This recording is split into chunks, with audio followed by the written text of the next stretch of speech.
47வது சர்க்கம். அக்ஷகுமார வதம்.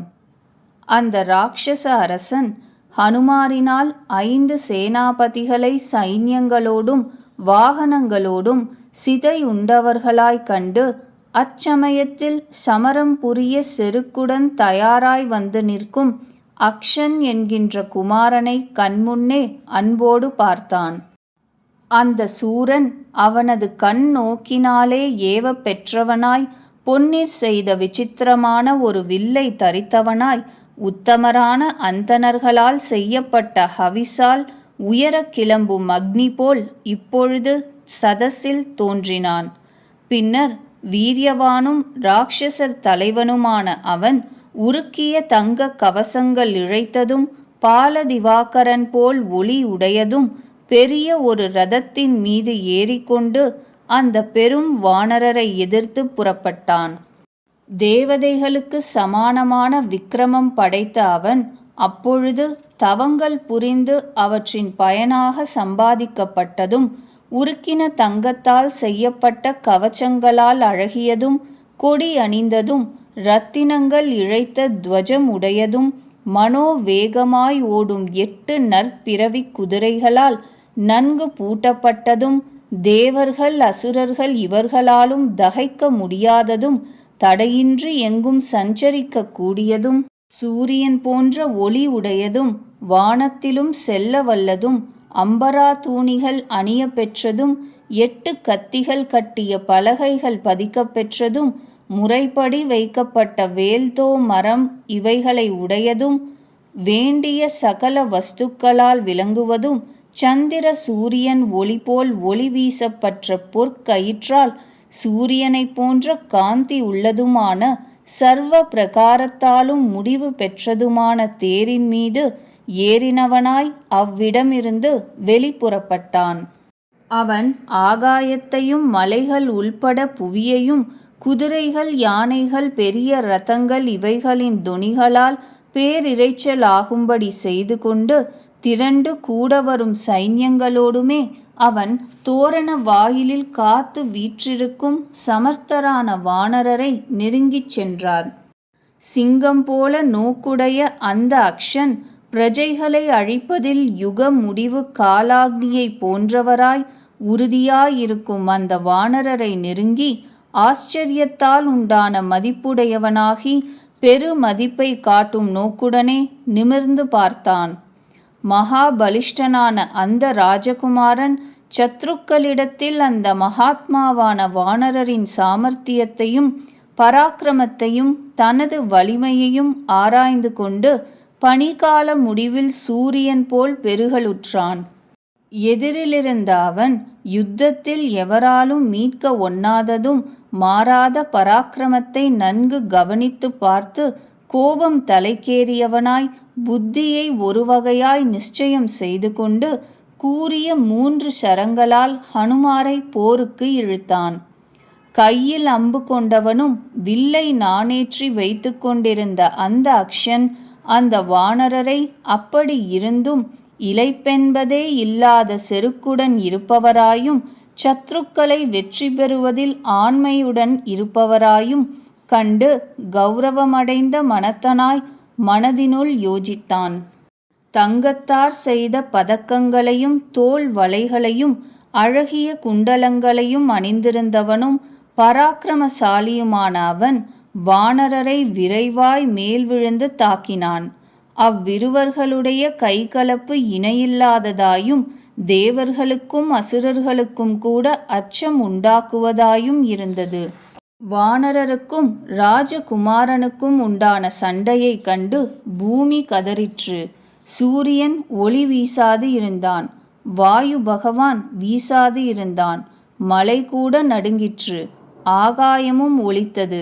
சமுத்திரமும் கலங்கிற்று.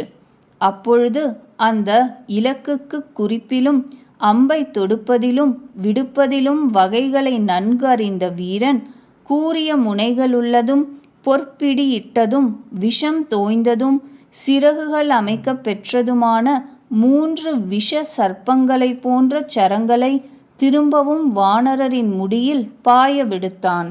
அவர் முடியில் ஏக காலத்தில் வந்து பாய்ந்த அந்த பாணங்களால் பாதை சற்றும் அடையாதவராய், சரங்களையே கிரணங்களாக உடையவராய், இரத்தமாய் சிவந்து சுழலும் கண்கள் உடையவராய், அப்போதெழுந்த ஆதித்யனது ஒளி கொண்டவராய், கிரணங்களை வீசும் கதிரவன் போல் விளங்கினார்.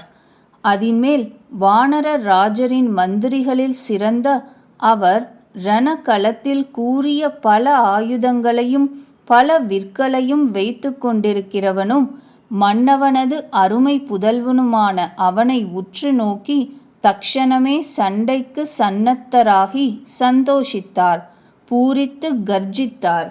அப்பொழுது பலமும் வீரியமும் கொண்ட அவர் கோபம் மேலிட்டவராய், மந்தரகிரியின் நுனியிலிருக்கும் சூரியன் என சைன்யங்களோடு கூடியவனும் வாகனங்களோடு கூடியவனுமான அக்ஷன் என்ற குமாரனை கண்களிலிருந்து கக்கிய தீச்சுடர்களால் வேதனை உண்டாக்கினார்.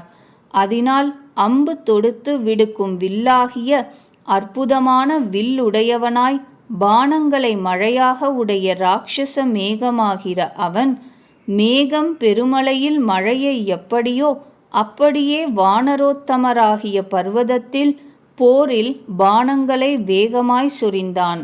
அப்பொழுது மேகத்தை நிகர்த்த பராக்கிரமமுள்ள வானரர் அந்த அக்ஷன் என்ற ராஜகுமாரனை யுத்தத்தில் உக்கிரமான பராக்கிரமம் கொண்டவனாயும் மேன்மேல் வளரும் தேஜஸும் பலமும் வீரியமும் கூடியிருப்பவனாயும் கண்டு போரில் சந்தோஷத்தில் கர்ஜித்தார். அவன் யுத்தத்தில் சிறுபிள்ளைத்தனத்தால் வீரச் செருக்குற்றவனாய், கோபம் தலைக்கேறியவனாய், இரத்தமாய் சிவந்த கண்கள் உடையவனாய், போரில் இணை இல்லாதவரான வானரரின் மீது புற்களால் மறைக்கப்பட்ட பெருங்கிணற்றில் யானை போல் விழுந்தான். அவர் அவனால் வலுவாய் சொரியப்பட்ட பாணங்களால் மேக முழக்கம் போல் குரல் கொண்டு ஒரு கர்ஜனை இட்டார். அந்த மாருதியார் புஜங்களையும் தொடைகளையும் அகன்று விரித்து பயங்கர தோற்றமுடையவராகி ஆகாசத்தில் வேகமாய் கிளம்பினார். பலவானும் ராட்சசர்களில் சிறந்தவனும் பிரதாபசாலியும் இரத வீரனும் இரத வீரர்களில் மிகவும் மேன்மை பெற்றவனுமான அவன் மேகம் கல்மாரிகளால் மலையின் மீது போல் பாணங்களால் உயர விழுந்த அவர் மீது சொரிந்து கொண்டு ஹிம்சித்தான். உக்கிரமான பராக்கிரமம் கொண்டவரும் மனோவேகம் போன்ற வேகம் உள்ளவருமான அந்த வானர வீரர் போரில் அவனுடைய அந்த சரங்களை தளர அடித்து சரங்களினிடையே வாயுவை போல் நுழைந்தும் தப்பியும் வாயு சஞ்சரிக்கும் வானத்தில் இருந்து கொண்டிருந்தார். அந்த வாயுகுமாரர் வில்லை கையிலேந்தியிருப்பவனும் போரில் ஆசை கொண்டவனும் கூர்மையான சரோத்தமங்களால் ஆகாயத்தை நிரம்பச் செய்யும் அக்ஷன் என்ற அவனை பெருமதிப்பை காட்டும் நோக்குடனே கவனமாய் பார்த்தார். அதோடு மனதினுள் ஆராய்ச்சி செய்தார். அப்பொழுது மகாத்மாவான ராஜகுமார வீரனால் விடுக்கப்பட்ட பாணங்களால் கிழிக்கப்பட்ட மார்பை உடையவராகி சக்திமானும் கர்மங்களின் சிறப்பின் அருமை தெரிந்தவருமான வானரர் கர்ஜனை செய்து கொண்டு போரில் இனி கொள்ள வேண்டிய முயற்சியை பற்றி மனதினுள் ஆராய்ச்சி செய்தார். இவனோ மகாபலிஷ்டனாய், பாலசூரியன் போல் ஒளி பெற்றவனாய், தக்க வயது வந்தவன் போல் பெரிய தொழிலை புரிகிறான். எல்லா போர் தொழில்களையும் பழுதரச் செய்யும் இவனை இப்பொழுதே கொலை புரிவதில் எனக்கு தீர்மானம் எழவில்லை. இவன் மிகுந்த பலசாலி, வீரியத்திலும் பெரியவன், கஷ்டத்திற்குச் சலியாதவன், யுத்தத்திலும் பொறுத்து நிற்பவன். அதுவுமன்றி இவன் செய்தொழில்களின் பெருமை குணங்கள் அமைந்திருப்பதால் நாக யக்ஷர்கள் இவர்கள் உள்பட முனிவர்களாலும் கொண்டாடப்பட்டவனே. இதில் சிறிதும் சந்தேகமில்லை. பராக்கிரமம், உற்சாகம் இவைகளால் விருத்தியடைந்த மனத்தை உடையவனாய், எதிர்த்து வந்தவனாய் நின்று கொண்டு என்னை உற்று பார்க்கிறான். விரைந்த போக்கினை உடைய இவனது பராக்கிரமம் தேவாசுரர்களுடையவும் நெஞ்சங்களையும் நடுங்கச் செய்யும். இவன் உபேட்சிக்கப்பட்டவன் என்றாலும் மேல் விழுந்து தாக்க மாட்டான் என்பதில்லை. ஏனெனில் போரில் இவனுக்கு பராக்கிரமம் விசேஷமாய் பெருகுகிறது. இவனை இப்பொழுதே கொலை புரிதலே எனக்கு உச்சிதமாய் தோன்றுகிறது. பற்றி எரியும் நெருப்பு உபேட்சை செய்வதற்கு ஒவ்வாது. மகா பலிஷ்டரான வீரியம் படைத்த அவர் மேற்சொன்ன பிரகாரம் சத்ருவின் அத்யந்த வேகத்தையும் தன் காரிய சித்தியையும் ஆராய்ந்து நிச்சயித்து அப்பொழுது ஒரு தீர்மானத்திற்கு வந்தார். இப்பொழுதே இந்த துராத்மாவை கொலை புரிவதிலேயே மன உறுதி கொண்டார். அந்த வாயு குமாரரான வானர வீரர் மிக்க வேகம் உள்ளவனும் கஷ்டங்களுக்கு சலியாதவைகளும் மாறி மாறி திரிவதில் சலிக்காத வலிமை கொண்டவைகளும் அவனுடைய அந்த 8 குதிரைகளை வாயு சஞ்சரிக்கும் ஆகாசத்தில் உள்ளங்கை அடிகளால் அறைந்து கொன்றார். அப்பொழுது அவனுடைய அந்த பெரும் தேர் கையால் அறையப்பட்டதாய் வானர சிரேஷ்டரின் மந்திரியால் உருவழிக்கப்பட்டதாய் செத்த குதிரைகள் உடையதாய் இரத உருவம் சிதைந்ததாய் ருஜு கழன்று தனிப்பட்டதாய் ஆகாயத்திலிருந்து பூமியில் விழுந்தது.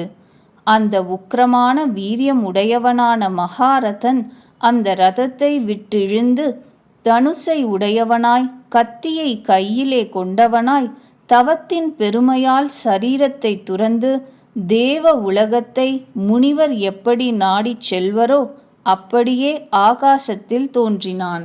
அப்பொழுது அந்த வாயுவுக்கு சமமான விக்கிரமம் பெற்ற வானரர் கருடன், வாயு, சித்தர் இவர்கள் சஞ்சரிக்கும் இடமாகிய ஆகாயத்தில் ஓடித்திரியும் அவனை தாக்கி 2 கால்களின் இடையில் வலுக்கொண்டு அவனை கெட்டியாய் பிடித்து கொண்டார். அந்த தந்தைக்குச் சமமான சாமர்த்தியம் உள்ளவரும் வானரர்களில் சிறந்தவருமான வானரர் போர்க்களத்தில் அவனை பறவைகளின் ஈசனான கருடன் பெரும் பாம்பை எப்படியோ அப்படி பிடித்து பலபடியாய் சுழற்றி விசையாக பூமியில் விட்டெறிந்தார். வாயு குமாரரால் அந்த ராட்சசன் கைகள், தொடைகள், இடுப்பு, கழுத்து இவைகள் முறிபட்டவனாய், எலும்புகள் நெரிந்து கண்கள் பிதுங்கினவனாய், உதிரத்தை பெருக விட்டுக்கொண்டு பூட்டுக்கள் ஒடிந்து கட்டுக்கள் தளர்ந்து பூமியில் கொலையுண்டு விழுந்தான். மகாவானரர் அவனை தரையில் சாய்த்து ராட்சசர் பெருமானுக்கு மகத்தான அச்சத்தை விளைவித்தார். ராஜகுமாரன் ஹதமான காலத்தில் அந்த வானரர் ஜோதிஷ் சக்கரத்தில் சஞ்சரிப்பவர்களும் மிக்க விரதம் பூண்டவர்களுமான மகரிஷிகளாலும் யக்ஷ பன்னகர் உள்ளிட்ட பூதங்களாலும் இந்திரன் உள்ளிட்ட தேவர்களாலும் ஒன்று கூடி ஆச்சரியம் அதிகம் அடைந்தவர்களாய் கண்குளிர தரிசிக்கப்பட்டார். இந்திரன் மைந்தன் போல காந்தி உள்ளவனும் சிவந்த கண்கள் அமைந்தவனும் அக்ஷன் என்ற ராஜகுமாரனுமான அவனை கொன்றுவிட்டு வீரரான அவர் பிரஜைகளை அழிப்பதில் யமதேவன் போல் அடுத்த தக்க சமயத்தை எதிர்பார்த்து காத்திருப்பவராய் அந்த ஆச்சார வாசலுக்கே மீளவும் வந்து சேர்ந்தார். 47வது சர்க்கம் முற்றிற்று.